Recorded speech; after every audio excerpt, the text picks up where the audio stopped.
గృహరంగం గత ప్రభుత్వం తన 5 ఏళ్ల కాలంలో 4,63,697 ఇళ్ల పట్టాలు పంపిణీ చేయగా మా ప్రభుత్వం 2019వ సంవత్సరం నుండి 1,53,000 కోట్ల రూపాయల విలువ గల 30,65,315 ఇళ్ల పట్టాలను పంపిణీ చేసింది అధ్యక్ష.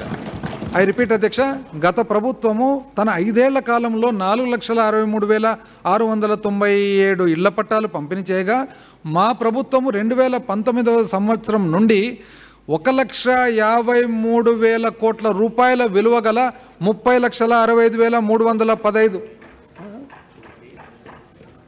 ఇళ్ళ పంపిణీ చేసింది. పేదలందరికీ ఇల్లు పథకం కింద మా ప్రభుత్వం ప్రతి లబ్ధిదారునికి ఇంటి ఖర్చుకు 1,80,000 రూపాయలు ఇవ్వడమే కాకుండా మౌలిక సదుపాయాల కల్పనకు ఒక్కో ఇంటికి 6,90,000 రూపాయలు కేటాయించిన ఫలితంగా గృహ నిర్మాణ పనుల్లో వేగం పుంజుకుంది. ఈ పథకం కింద 22 లక్షల ఇల్లు కేటాయించగా దాదాపు 9 లక్షల ఇల్లు పూర్తయ్యాయి. మిగిలిన ఇళ్లను 2024 డిసెంబర్ నాటికి పూర్తి చేయాలని లక్ష్యంగా పెట్టుకున్నాం. మా ప్రభుత్వం 32,990 కోట్ల రూపాయల అంచనా వ్యయంతో వైఎస్ఆర్ జగనన్న కాలనీలో త్రాగునీటి సరఫరా, విద్యుత్తు, రోడ్లు మొదలైన మౌలిక సదుపాయాలు కల్పించి ఆదర్శ గ్రామాలుగా అభివృద్ధి చేస్తుంది. వైఎస్ఆర్ జగనన్న కాలనీలో ఇప్పటి వరకు 1,62,538 మంది లబ్ధిదారులు నివాసం ఉంటున్నారు. సంక్షేమం ప్రత్యక్ష నగదు బదిలీ డీబీటీ ఎలాంటి వివక్ష లేకుండా అన్ని సంక్షేమ పథకాల అర్హులందరికీ అందాలనే ప్రభుత్వ నినాదానికి అనుగుణంగా ఎలాంటి అవకతవకలు లేకుండా ప్రయోజనాలు అందేలా చూడాలనే ఉద్దేశంతో ప్రభుత్వం గ్రామ, వార్డు సచివాలయాలు, వాలంటీర్ల ద్వారా ప్రత్యక్ష నగదు బదిలీ పథకం విధానాల్లో అమలు చేస్తుంది. కులం, మతం మరియు ఇతర అంశాలతో సంబంధం లేకుండా ప్రయోజనాలు అందరికీ చేరేలా చేస్తుంది. ప్రత్యక్ష నగదు బదిలీ పథకం మరియు సంక్షేమ కార్యక్రమాల వలన కోవిడ్-19 మహమ్మారి సమయంలో కలిగిన ఆర్థిక ఇబ్బందుల నుండి ప్రజలకు భరోసానిచ్చి రక్షణను కల్పించాము. ప్రభుత్వ దార్శనికతను సాకారం చేసి దేశానికి ఆదర్శంగా నిలిపేందుకు నిస్వార్థంగా, అవిశ్రాంతంగా పనిచేసిన గ్రామ, వార్డు సచివాలయాల సిబ్బందికి, వాలంటీర్లకు ఈ సందర్భంగా కృతజ్ఞతలు తెలియజేస్తున్నాను. పైన చెప్పిన అంశాలకు సంబంధించి 2019-20 ఆర్థిక సంవత్సరం నుండి 2023-24 ఆర్థిక సంవత్సరం వరకు మా ప్రభుత్వం ప్రత్యక్ష నగదు బదిలీ పథకం ద్వారా 2,53,000 కోట్ల రూపాయలను, ఇతర పథకముల ద్వారా 1,68,000 కోట్ల రూపాయలను బదిలీ చేశాము. ఈ విధంగా గత 5 ఏళ్లుగా 4,22,000 కోట్ల రూపాయలను ప్రజలకు బదిలీ చేశాము. విజయవంతమైన సమగ్రమైన ఈ ప్రత్యక్ష మరియు ఇతర పథకాల అమలు కారణంగా లక్షలాది కుటుంబాలను పేదరికం నుండి తప్పించి వారి జీవన ప్రమాణాలను మెరుగుపరిచి కొత్త అవకాశాలను కల్పిస్తూ వారి అభివృద్ధి మరియు అభ్యున్నతికి తోడ్పడుతుంది. 2019 సంవత్సరంలో స్థిర ధరల నుంచి సూచి ప్రకారము మన రాష్ట్ర తలసరి ఆదాయము 1,54,031 రూపాయలతో దేశంలో 18వ స్థానంలో ఉండగా నేడు మన రాష్ట్ర తలసరి ఆదాయం 2,19,518 రూపాయలతో 9వ ర్యాంకును సాధించింది. అధ్యక్ష, ఇది ముఖ్యమైన అవుట్కమ్ అధ్యక్ష. 2019 సంవత్సరంలో స్థిర ధరల సూచి ప్రకారము మన రాష్ట్ర తలసరి ఆదాయము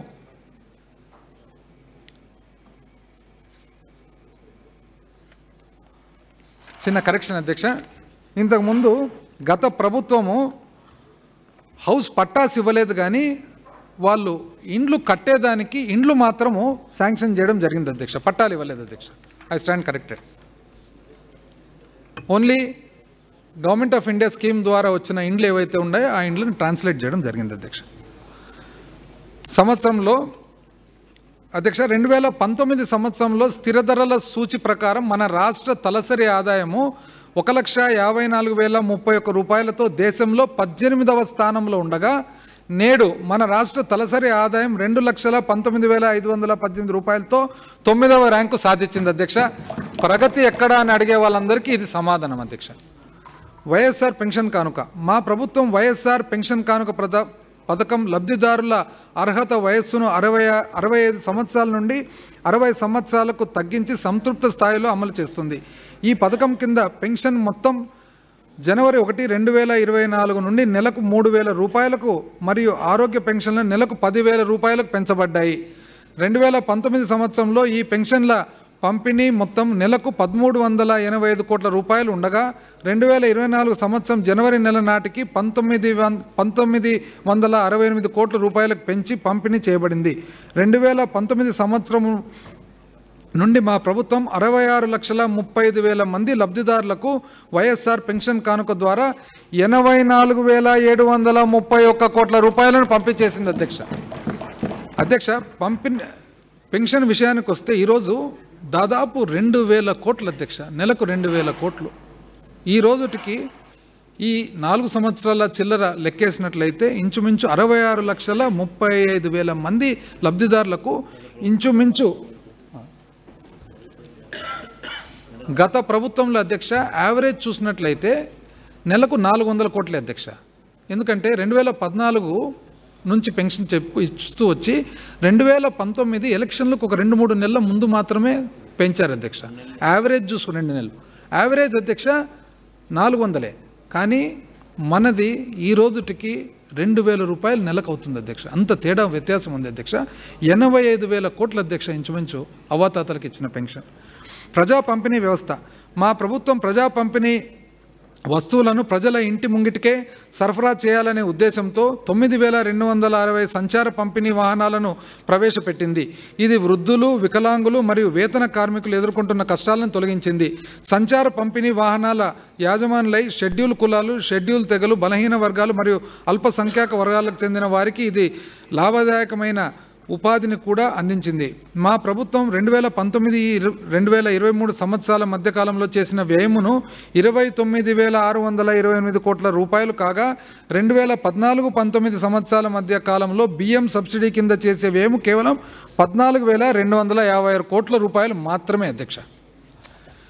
కుటుంబంలో సంపాదించే కుటుంబ పెద్ద దురదృష్టవశాత్తు మరణిస్తే ఆ పేద కుటుంబాన్ని ఆదుకోవాలనే ఉద్దేశంతో గౌరవ ముఖ్యమంత్రి గారు వైఎస్ఆర్ బీమా పథకాన్ని ప్రారంభించారు. ఈ పథకం కింద 2022-23 ఆర్థిక సంవత్సరం నుండి ఇప్పటి వరకు సహజ మరణం పొందిన 45,000 కుటుంబాలు, ప్రమాదవశాత్తు మరణించిన 4,000 కంటే ఎక్కువ కుటుంబాలకు 650 కోట్ల రూపాయలు సహకారం అందింది. కాపు, కమ్మ, రెడ్డి, బ్రాహ్మణ, ఆర్యవైశ్య, క్షత్రియ కులాల్లో ఆర్థికంగా వెనుకబడిన వారి సర్వతోముఖాభివృద్ధిపై దృష్టి సారించేందుకు మా ప్రభుత్వం ఈ వర్గాల వారికి సంక్షేమానికి ఒక ప్రత్యేక విభాగాన్ని ఏర్పాటు చేసింది. ఈ శాఖ కింద 2019-24 సంవత్సరాల మధ్య కాలంలో 1,15,00,000 మంది లబ్ధిదారులకు 36,321 కోట్ల రూపాయలు ఖర్చు చేయడం జరిగింది.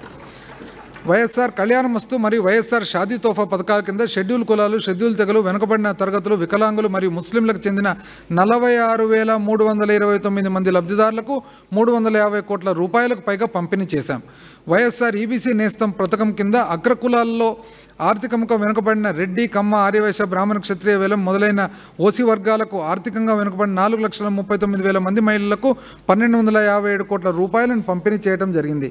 వైఎస్ఆర్ కాపు నేస్తం కింద కాపు, బలిజ, తెలగ, ఒంటరి సామాజిక వర్గాలకు చెందిన 3,57,000 మంది మహిళలకు 2,029 కోట్ల రూపాయలను పంపిణీ చేశాం. కాపు సామాజిక వర్గ సంక్షేమానికి మా ప్రభుత్వం ఇప్పటివరకు ప్రత్యక్ష నగదు బదిలీ మరియు ఇతర పథకాల ద్వారా 77 లక్షల మందికి 39,247 కోట్ల రూపాయలను బదిలీ చేసింది. ఐ రిపీట్ అధ్యక్ష.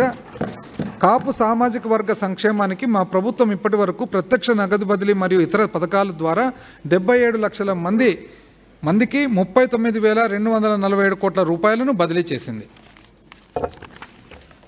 వైఎస్ఆర్ నేతన్న నేస్తం పథకం కింద 81,783 మంది లబ్ధిదారులకు 983 కోట్ల రూపాయలను పంపిణీ చేశాం. జగనన్న తోడు పథకం కింద 16,73,000 మంది వీధి వ్యాపారులు, చిన్న వ్యాపారులు మరియు చేతి వృత్తుల వారికి 3,374 కోట్ల రూపాయలను పంపిణీ చేయడం జరిగింది.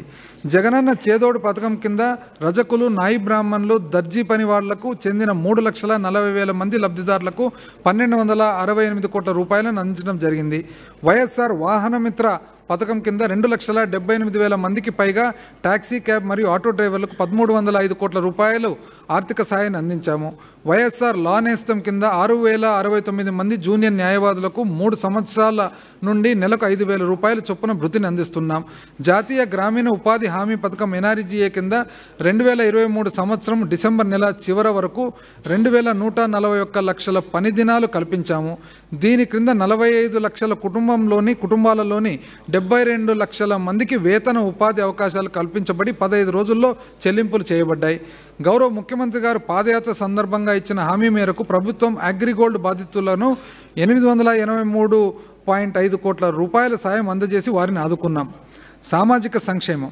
షెడ్యూల్ కులాలకు చెందిన యువత సమగ్ర అభివృద్ధిని నేరుగా నగదు బదిలీ మరియు ప్రధానమైన సంక్షేమ పథకాల అమలుతో పాటు మా ప్రభుత్వం అనేక కార్యక్రమాలను అమలు చేస్తుంది. ఇందుకు నిదర్శనంగా జేఈ మరియు నీట్ వంటి పోటీ పరీక్షలో మన రాష్ట్ర సాంఘిక సంక్షేమ వసతి గృహ పాఠశాల విద్యార్థులు అద్భుతమైన ప్రతిభను ప్రదర్శించారు.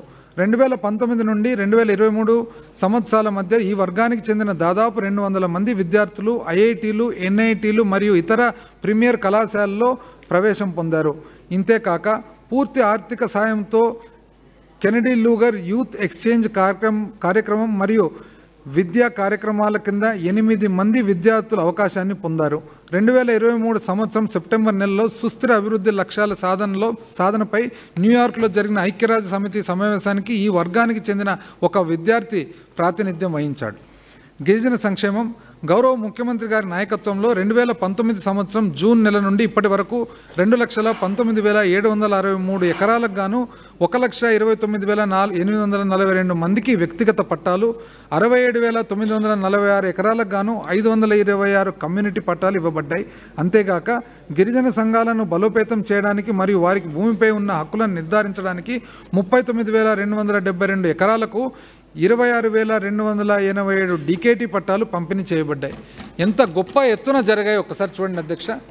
Land distribution. షెడ్యూల్ తెగల వ్యక్తులు నివసించే గృహాలకు వినియోగించే ఉచిత విద్యుత్తును నెలకు 100 యూనిట్ల నుండి 200 యూనిట్లకు మా ప్రభుత్వం పెంచింది. కాఫీ పంట పండించే గిరిజన రైతులకు ఆదాయ భద్రత కల్పించడానికి మా ప్రభుత్వం ఇప్పటికే ఉన్న కాఫీ తోటల పరిధిని విస్తరింపజేసి పల్పర్లు అందించడం ద్వారా కాఫీ నాణ్యతను మెరుగుపరిచే చర్యలు తీసుకొని గిరిజన సహకార సంఘం ద్వారా మార్కెటింగ్ చేసే అవకాశాన్ని సులభతరం చేసింది. బీసీ సంక్షేమం. మా ప్రభుత్వం వెనుకబడిన కులాల సంక్షేమం కోసం 56 కొత్త కార్పొరేషన్లు ఏర్పాటు చేసింది. వెనుకబడిన కులాల సంక్షేమం కోసం మా ప్రభుత్వం గత 5 ఏళ్లలో వివిధ కార్యక్రమాల పథకాల కింద 1,02,00,000 మంది లబ్ధిదారులకు 71,740 కోట్ల రూపాయలను ఖర్చు చేసింది. ఐ రిపీట్ అధ్యక్ష. బీసీ సంక్షేమంలో మా ప్రభుత్వము వెనుకబడిన కులాల సంక్షేమం కోసం 56 కొత్త కార్పొరేషన్లు ఏర్పాటు చేసింది. వెనుకబడిన కులాల సంక్షేమం కోసం మా ప్రభుత్వం గత 5 ఏళ్లలో వివిధ కార్యక్రమాల పథకం కింద 1,02,00,000 మంది లబ్ధిదారులకు 71,740 కోట్ల రూపాయలు ఖర్చు చేసింది. అల్పసంఖ్యాక వర్గాల సంక్షేమం. అల్పసంఖ్యాక వర్గాలకు చెందిన విద్యార్థుల సామాజిక, ఆర్థిక మరియు విద్యాపరమైన వెనుకబాటుతనాన్ని తగ్గించడానికి పాఠశాల స్థాయి పరీక్షలు, పోటీ పరీక్షలు మరియు ఉద్యోగ ఆధారిత పరీక్షల శిక్షణను కల్పించడానికి మా ప్రభుత్వం సహాయం చేసింది.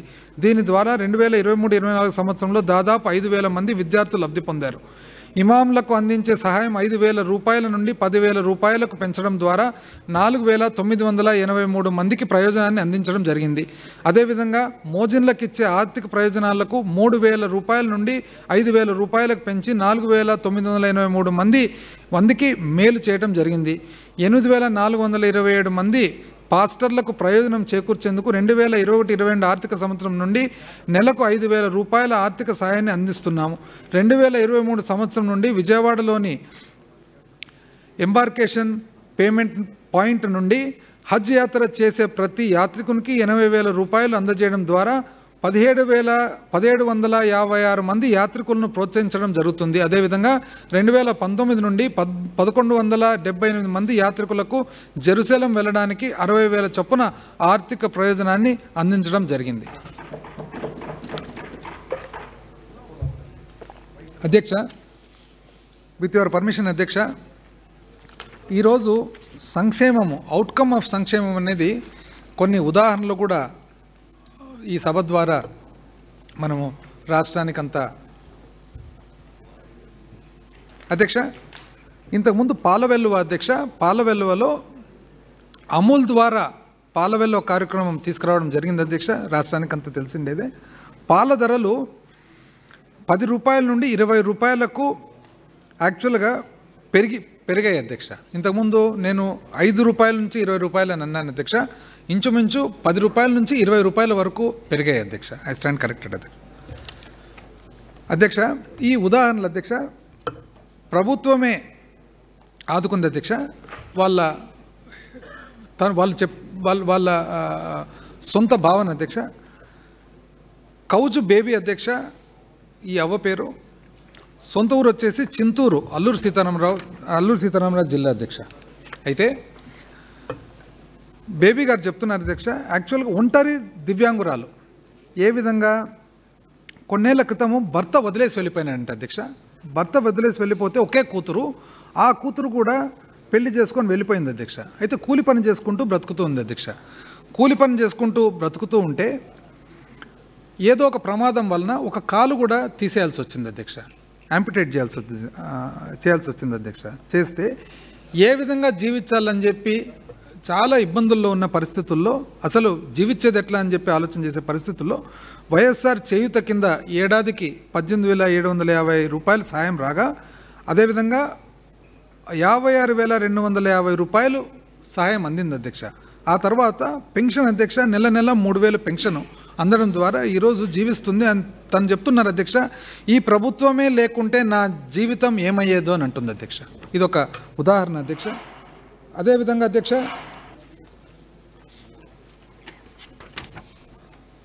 రోబంకి చిరంజీవులు, విశాఖపట్నం అధ్యక్ష. రోబంకి చిరంజీవులు తను ఏమంటున్నారంటే అధ్యక్ష, కొడుకులా ఆదుకున్నారు. వీళ్ళు పిల్లలు లేరు అధ్యక్ష, వీళ్ళకు పిల్లలు లేరు, భార్యాభర్తలే. అయితే శ్రీకాకుళం నుంచి ఇంకా 2 పిల్లలు లేరు కాబట్టి ఇక్కడ విశాఖపట్నం రావడం జరిగింది. వాళ్ళ సమీప బంధువు దగ్గర వాళ్ళు ఉంటున్నారు అధ్యక్ష. వాళ్ళకు కూడా ఇదే పరిస్థితి అధ్యక్ష. పిల్లలు లేరు, ఏం చేయాలి, ఎట్లా బ్రతకాలి అనేటప్పుడు వాళ్లకు 3,000 రూపాయలు పెన్షన్ వస్తూ ఒకరోజు కనుచూపు తగ్గితే గత నెల అంటే అంతకుముందు నెల 21వ తేదీ వాళ్ళు జగనన్న కంటి వెలుగు శిబిరము వాళ్ళు నిర్వహించేటప్పుడు పోతే 2 రోజుల తర్వాత 23వ తేదీనే వాళ్ళకి ఇద్దరికి కూడా ఆపరేషన్ చేయడం జరిగింది అధ్యక్ష. ఆ తర్వాత భార్యకు అధ్యక్ష చేయూత కింద 18,750 సంవత్సరానికి రావడం జరిగింది. ఆ తర్వాత భార్యకు ఒకసారి చాలా భరించరాని పొట్టలో నొప్పి వస్తే ఆరోగ్యశ్రీ కింద ఆపరేషన్ చేశారంటే అధ్యక్ష. ఈ విధంగా ఈరోజు వాళ్ళు ఏమంటున్నారంటే, పిల్లలు లేని మమ్మల్ని సీఎం జగనే కొడుకులా ఆదుకుంటున్నారు. ఇంకా దుర్భరమైన పరిస్థితి అధ్యక్ష. తన పేరు బత్తిన అప్పమ్మ అధ్యక్ష. వాదాడ గ్రామము, బాడంగి మండలము, విజయనగరం జిల్లా అధ్యక్ష. పాపం విజయనగరం జిల్లా అధ్యక్ష, బాడంగి మండలము, వాదాడ గ్రామము, దళితుల అధ్యక్ష. అయితే చిన్న వయసులోనే భర్త చనిపోయినాడు అధ్యక్ష. భర్త చనిపోయిన తర్వాత 2 ఆడపిల్లలు అధ్యక్ష. 2 ఆడపిల్లలకు పెళ్లి చేసిన తర్వాత వాళ్ళ ఇంటికి వాళ్ళు వెళ్ళిపోయారంట అధ్యక్ష. ఆ తర్వాత ఏ విధంగా బ్రతకాలని చెప్పి తను కూడా బాధపడే పరిస్థితి ఉన్నప్పుడు తప్పని పరిస్థితుల్లో అధ్యక్ష, ఎందుకంటే పిల్లలు పోయిన తర్వాత ఎంత చాలా ఇబ్బందికరమైన పరిస్థితి అంటే యాచన మొదలుపెట్టాల్సి వచ్చిందంట అధ్యక్ష. యాచన మొదలుపెట్టి మరి అక్కడున్న దగ్గరున్న గుళ్ళు గోపురాల దగ్గర అధ్యక్ష యాచన చేస్తే, ఎందుకంటే యాచన చేసేటప్పుడు మరి ఆడపిల్లలకు ఒకవేళ తెలిస్తే, వాళ్ళ కుటుంబాల్లో తెలిస్తే వారికి ఇబ్బంది, వాళ్ళ కుటుంబాల్లో ఇబ్బంది. కానీ బ్రతికేదానికి వేరే మార్గం లేదు. గుళ్ళు గోపురాల దగ్గర అడుక్కుతింటూ ఉంటే ఆ తర్వాత అధ్యక్ష